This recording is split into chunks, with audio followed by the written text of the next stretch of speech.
喺上次小米手環5嗰條片呢，我話如果我個訂閱人數過咗500呢，我就會請一位網友收留我嘅小米手環4嘅。咁前幾日呢，我訂閱過咗500啦，咁我哋而家嚟抽獎啦！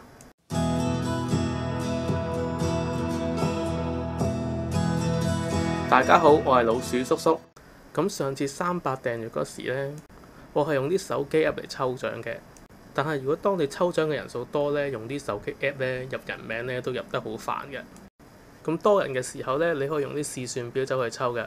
我今日示範呢個方法呢，你用 Excel 同埋 Google Sheet 呢都可以用到嘅。咁首先喺個試算表度打返個題目啦，跟住整個表就寫返呢個抽獎人嘅 ID 同埋個名。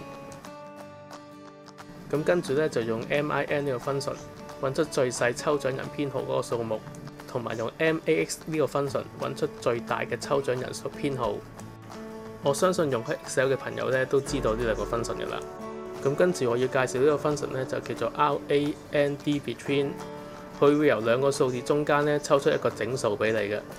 咁我哋去翻個試算表啦，打翻呢個 function 入去啦。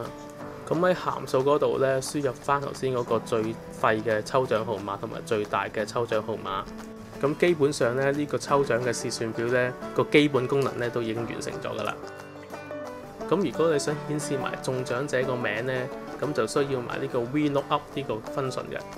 佢可以由抽獎者個表嗰度呢，根據個抽獎號碼揾翻佢個名出嚟嘅。